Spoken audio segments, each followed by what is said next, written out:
Block 30 Labs, we're here from California.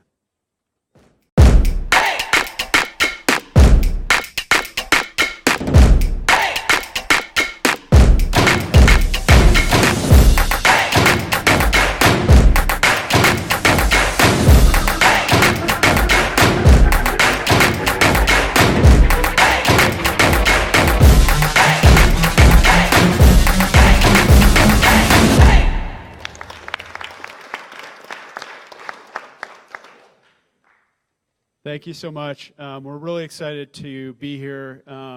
Obviously, it's a really great honor to have had the announcement with Jared today that we'll be the first project launching on the newly created DGB Assets or Digi Assets platform. So that's a huge honor for us. We take it very seriously.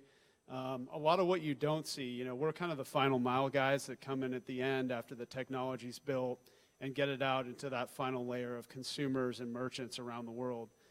So you don't see on purpose the years of work that goes into building something like DigiByte, starting with Jared, many others around the table from countries around the world. So for us, it's the fun and the easy part to get to take that decentralized technology and package it up in really simple ways for the customer or for the merchant or for the investor.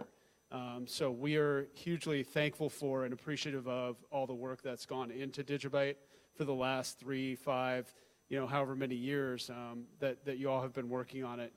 With Jared, it's, I was asking him at the pub the other night, how long have you been doing this? And he's like, dude, I lived in Asia for like a couple of years, living in like sort of just like a small apartment, grinding away on DigiByte. And that's, you start getting around the United Nations table here in Amsterdam and, live feeds, and you're like, oh, it's so easy, just push a button. But I guarantee you, like, the amount of work that has gone into building the DigiByte blockchain and all the pieces that go along with that are incredible and highly valued by us.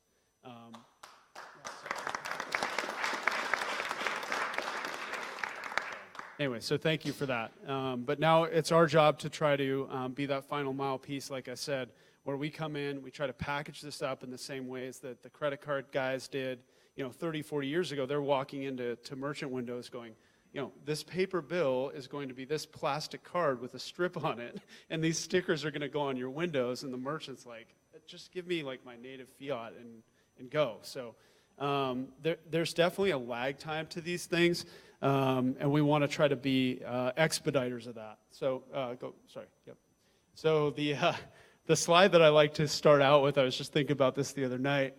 There's Jared. Right? It's like, that is now a $1 trillion company, with an empire in the Pacific Northwest and many other countries around the world. But it starts here with ugly stained carpet and a janky monitor or 3 and a bunch of, wires and cords and stuff. And a guy, who's probably being ready to be misunderstood for 5 to 10 years before his technology gets out into the market. So as he and she build these things, it's really important for us, I think, to know that we're very, very early. We're in the 1% of folks that have bought, sold, interacted, invested with this type of technology. So in the same way that these folks said, the internet's going to be different, it's not just going to be an update to the fax machine. We're thinking that too with the blockchain and how disintermediated it can be, and how much economic autonomy it can build around countries and across borders. So we're extremely excited about trying to harness that back and give it some packaging that people will be able to understand, touch, feel, because once they do, it's on. So we're really excited about that. So why DigiByte? So as you heard just now with the global announcement, we'll be the first project to kind of formally launch on top of DGB Assets.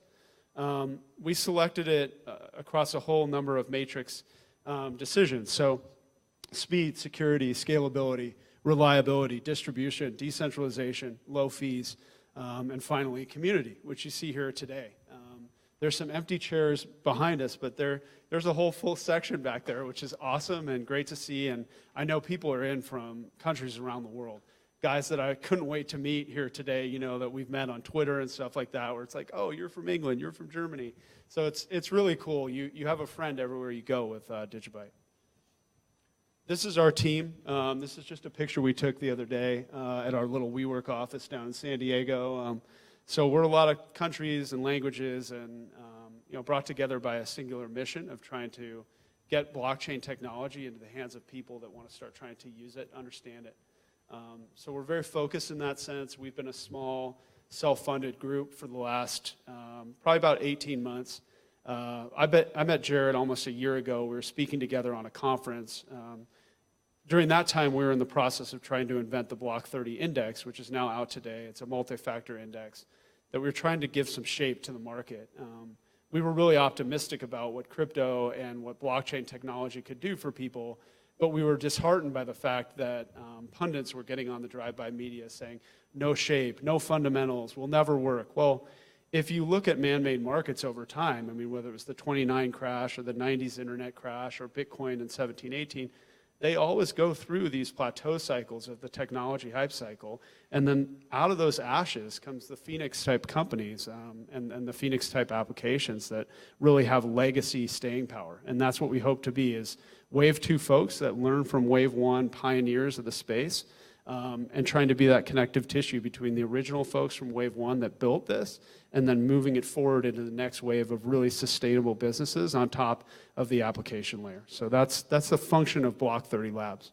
And I think we have the team to do it. You know, I'm highly honored by the fact that we have people on our unit that, you know, are working with Apple, Dell, Lexus, Royal Caribbean as brands, to help get them out into, like I said, that, you know, over 7 billion people and 50 million merchant windows. And that's our goal now with blockchain technology. So we went out and got best of breed in every single zone. We call it a jockey for each horse.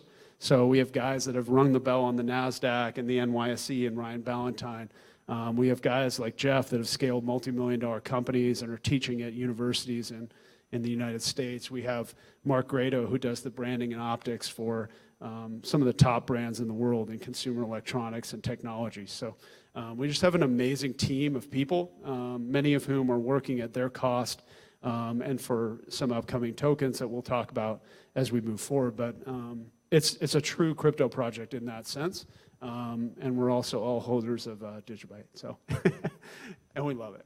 So here are some clients and partners from our work history, just names you would know, and we want to try to get crypto out of the shadows and into the next wave of the internet, which we really see as 3.0. And it would be a shame if mega tech and collectivist tech, same 5 big companies in the United States, if they own Web 3.0, Web 3.0 will have not realized its vision of decentralization and data security and privacy and economic autonomy.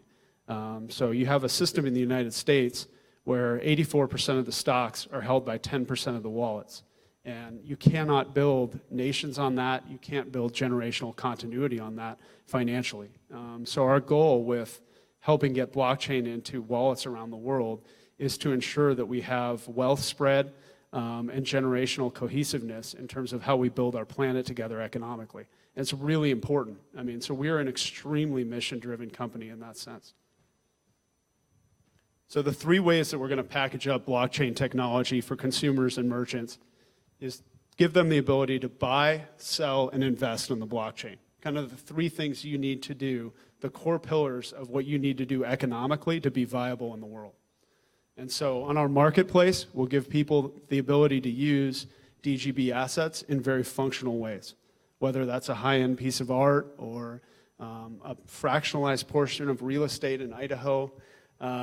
You know, these sorts of things, concert tickets, a restored Ford Bronco, you know, these kinds of things where you say, okay, this has economic utility, but it's also a shared function of something that a global buyer or a seller or a global maker or creator or a global consumer and a global audience will be able to connect with one another in a more secure and binary way. And we're really excited to try to bring that value to the global marketplace.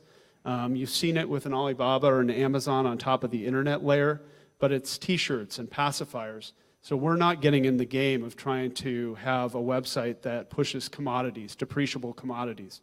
This is the exchange of value. So it's more upmarket, it's lower in transaction volume, but the premium is higher both between people and between the buyer and the seller. Secondly, we're going to have a pay wallet that will give people the ability to pay with multiple currencies at the shelf, both offline and online. So that's a merchant window, that's a website. So much of what we're trying to do is get these things from being in the hands of 1% of people to 99% of the rest of us that want to use, send, spend, pay, peg, all these sorts of things from their wallet, but just don't have the tool set to do it yet because it's so deep down in the tech stack.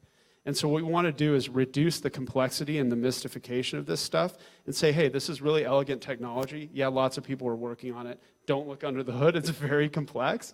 But now you can send and spend with that at the merchant window in the same way you could use a credit card or Apple Pay from your phone. And we think that's a critical next step. So we'll be getting in the game on that. That wallet product is in beta right now.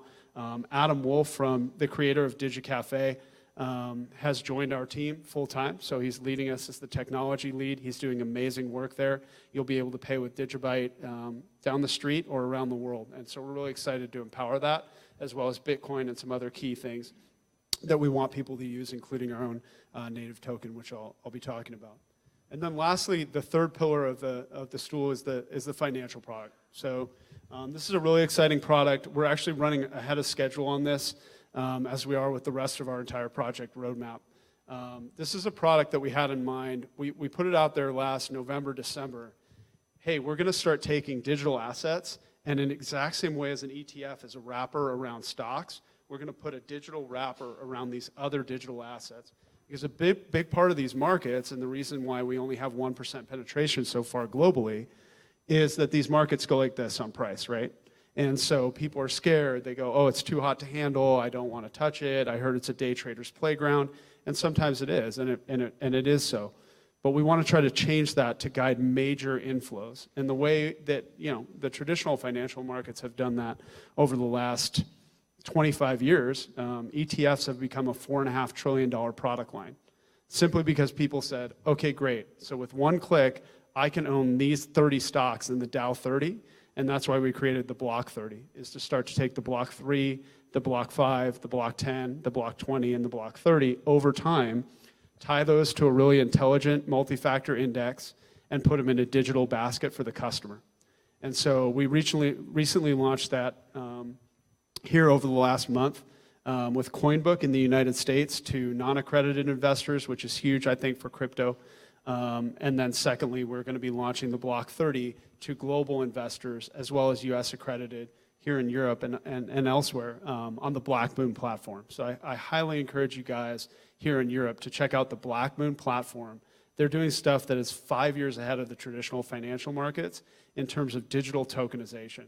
So that's taking a basket of assets in a digital token, whether it's digital assets or stocks or bonds or real estate, and putting it into a digital asset like DGB assets for the customer to buy and hold in one click from their digital wallet. And we really think that that's sort of the threshold moment for being able to step into mass adoption. So those are the three ways we're going to try to get this stuff out to people over the next 10 to 20 years. The business model we learned from on Web 2.0 was Alibaba. They've done a masterful job of getting in, like I said, t-shirts, pacifiers, mattresses. When you check out, you go into a pay wallet that now has almost 1 billion people in it. They also put you in one-touch click mode to a financial set of products. So this is the ground game that we're running, just with a different set of technologies for Web 3.0. But it's a good business model to learn from the commodities side. Here's just a sneak peek of our marketplace. We have sort of the first live beta version of this behind the scenes that we'll be rolling out. Not ready yet, though, but you'll see kind of the look, feel, and trade dress that DGB Assets is going to be getting with this. Thanks, Sophie. So we'll start to calibrate people by industry. So like I said, if you're a restoration guy or you're interested in buying 20% of a food truck in Miami, we see commerce really becoming shared in the economy. So you look at a Bird scooter getting a $3 billion valuation by pairing a rider with a scooter. So it's an incredible economy right now. VRBO, Bird, Airbnb, Uber, they all found really niche, deep vertical markets that took them into the billions on valuations. We'd like to try to do the same thing for the exchange of assets. And we all have them, right? I mean, everything is an asset if you look at it that way, or need to in your financial life. So we want to give people the opportunity to buy, sell, and invest on the blockchain. So we'll start to hover around recommendations for folks. I was on travel in Argentina in December, and we went to a place called the Vines of Mendoza, where they auctioned off to customers around the world. Each customer could buy a row of vines. That's a perfect illustration of what tokenization can be, where you say, you know what, we want to build a clubhouse, a 100-room hotel, a Francis Momon restaurant, and have a Safari Experience staff.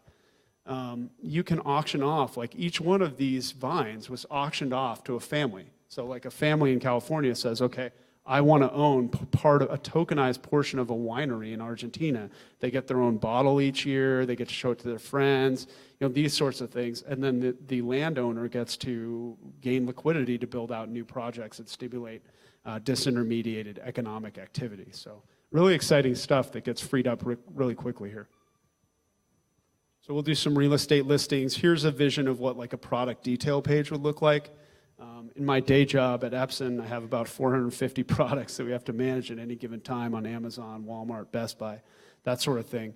And so you're always looking at your product detail pages, your videos, your imagery, figuring out what drives the customer to begin to engage in activity with one another on the buyer-seller level. And we'll also be looking at some origin assurance type of products as well. So business listings. Millennials statistically are not buying the whole parcel. They're not buying standalone suburban homes in the United States. So our economic tools have to change in terms of how we communicate with these people that are, you know, I'm 40 and I watch 40 and under, and their economic activity is totally different from people that are older than they are. And we need to adjust our tool set for them to be able to engage in what they're interested in. They'd much rather have 4 of them buy a rental and take it 5 weekends a year for Coachella and Stagecoach and then rent it out the other 48 weeks. They're very much a stay and pay and go away type of audience instead of buying the whole standalone suburban home, movie theaters, golf courses, on and on. I mean, the economic principles are changing very, very quickly. And in order for us to have a cohesive landscape economically, we need to create tool sets that give people a sense of being in the game or some sense of economic activity where you lower the barrier to entry on economic participation. Physical assets, creative assets, et cetera. These guys are way ahead on that stuff, which is awesome to see. Origin assurance, these sorts of things. And then here's the pay client, so you'll start to see this come in. The goal is scan and pay, tap and pay, and then pay and peg for the merchant. So much of the objections we hear in the field, so we're like 90% of the point of sale market at Epson globally for receipts. So much of what you hear from the merchant layer is, dude, it's cool, there's no reason for me not to take it, but I need to be able to peg into my native fiat if they like their fiat, right? There's some zones like Venezuela or LATAM where they say, oh, I'll keep it in, you know, Bitcoin or these sorts of things. But in strong fiat zones, you want to be able to pay and peg. And so we're very excited to start to partner with some technologies and exchanges that will be able to provide that custodial capability as well as that technology capability. And then lastly, our financial division. So Josiah, this is not a bank.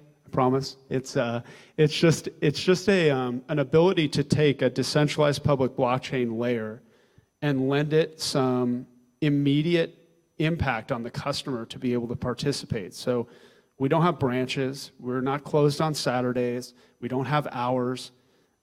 This is true economic activity in its purest form for the customer. And we wanted to do that in a way that gives people the ability to invest in one click, and that's absolutely critical. So if you see on the next slide, 57% of people are not investing, and that's huge. I mean, that's not a gap, that's a Grand Canyon, and it's really, really important for us to get people investing. This number goes to 99% in blockchain, and so it's great for all of us that are holding early if the market goes. But at the same time, we've got to get people in the mix. And a lot of that for the millennial, if you watch the way, and we did a lot of study of how they consume media or consume products, it's with one click in a basket. And so we need to be able to provide them with that. They go, okay, cool, so I can own the top 30 US stocks or European stocks in one click in this little round token on my phone. They're going to do that. You'll put spare balances to work on the blockchain if you can do that. We're calling it the Nest thermostat moment of finance, where you say, okay, my wallet's now on my phone. Wait, I don't need to just have it sitting dormant in a checking account. If I press go, I can actually own 20 mixed assets in one DigiByte asset token. Really exciting stuff, and we think finance goes there over the next 5, 10, 15 years, and we want to be there. So the Block 3, this is currently outperforming $30 trillion worth of non-levered ETF and mutual fund products, so we're very excited about that. We're not Wall Street guys, but we're certainly excited to outperform. But we can't take the credit for that. We're just packaging up assets that guys like you are building, and so we're really excited to do that in very simple ways for the customer. And then Black Moon, this will be launching very soon. Future state, so phase 2 is about putting this into one digital basket for the customer. In this case, the example I've used is digital assets. And then over time, on the next slide, the end state is that true Nest thermostat moment where you start to take one Block 360 Mix token and you say, okay, what's my ideal outcome for my portfolio? Getting people thinking creatively about how they can tokenize assets into one click. That's the true end state of where we'd like to get, where you have Boeing next to Bitcoin, next to Facebook, next to Alibaba. Very exciting stuff that Black Moon platform is actually already starting to do today. So very honored to be a brand platform for them. And here's just a note from the former CEO of NASDAQ, who it's nice to get the substantiation. He says, right now 100% of the stocks and bonds could be tokenized. In 5 years, they all will be tokenized. So we're fine trying to be first on that game. So. Okay, so the final big announcement for today, and thank you all for your time, is that we have the Block 30 Labs ecosystem. You've sort of seen how we're going to get people from a marketplace, check them out on a pay wallet, and then offer them financial products in one click. So very cohesive 1, 2, 3 breadcrumbs. The final announcement that we're going to be making is that we are going to take on credit cards with our own native currency inside that ecosystem. So about $1 trillion in fees leaves the small business and customer wallet every year to credit cards. Credit cards have an average of 6 fees per card. So you have stores like our Kroger in the United States that is literally booting out Visa because their fees are so prohibitive. So we have an exciting set of technologies that can take that on and save that 3% back into the customer wallet or the merchant wallet at a near 3% level. So if we can put $1 trillion back into the economic system, we're really excited about that, even if it's in small chunks along the way. So that's what we're trying to do here. On the next slide, you'll see the way we've teed that up is, so this will be a DGB asset. This will be packaged as a DGB asset, and it'll be packaged for the merchant and for the customer, specifically for what they're calling in the United States a consumptive utility token. So this is a consumptive asset, the intent of which is to spend. So send, spend, pay, peg, right? You store your Bitcoin, you spend your blocks. And so we're trying to give a commodity-driven unit to the blockchain. If you watch the arc of cloud, it wasn't until Alibaba or Amazon packaged up the cloud into the merchant and the consumer layer in a way they understood it, and that's when it became $1 trillion business. We think blockchain is at that cloud moment. Just some coverage we're getting here. So this is packaging up things like DGB or blocks into our multi-currency pay wallet and putting it on Windows, stacking it up right and comparing against Visa, MasterCard, Discover. So blockchain isn't being packaged like this right now, and we're going to start with that today. So these stickers are in my briefcase, and we'll have a few of them up by the end of the night. I promise you that with these guys. So I know that.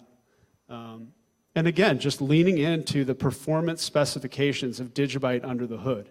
You know, I see the England guys, like, you know, we sponsor the Mercedes Formula One team at Epson. It's like every year you pick the best engine for your race car. And DigiByte, we just looked at it and said, okay, we've got the shell and the race team and the uniforms and the trade dress and the brand and like, what is the best engine for our car? And DigiByte is just, everything can be powered by DigiByte. It's just a premier technology that you want under the hood. So we're really excited to package that up in a way that the average customer can quickly understand in one click. And again, you start to look at credit cards. You say, okay, how can we stack up and compare? And the answer is that we can grossly outpace them on a lot of different fees that are not anything kind for the customer. And finally, just bringing it all together, here's like a marketplace listing where a customer come in, create a listing. So in this case, one of our angel investors is the owner of some amusement parks and some escape rooms in the United States. Let's say he wants to sell 10% of one of his locations in Kansas City. for $10,000. So you come in, you learn about the business history, the listings, et cetera. As a millennial, you say, oh, I didn't know I could be a business owner. This is very cool. I get to play Shark Tank from my couch. And so you would create your security token. You would say the percentage you want to sell of that business, check off your rules and your regulations and your compliance and your terms and conditions. Create the token. Customer goes to check out. We attack credit cards here on the fee layer with blocks, powered by DigiByte. So it's, do you want to check out here for Visa, or do you want to save 3% on blocks? So the #1 submission on Venmo right now in the United States is rent. So kids are paying rent on their credit cards, and they're paying 3% to do it. And you can't, that just doesn't work. So we see blocks as a competitive spend product right up against credit cards to unlock that $1 trillion plus in value and put it back into customers' pockets. So very exciting threshold moment here for that. And here's an example of how that'll roll out. So that's sort of what we got. Our project roadmap, we're just, again, super excited to be included in the DigiByte family and to make the global announcements today. All of our tech stack is in beta or live, so we're actually running well ahead of schedule on our project roadmap, which I know is very rare in crypto, but we're blessed to have an amazing team. So thank you all for having us, and we're really excited for the future. So thank you.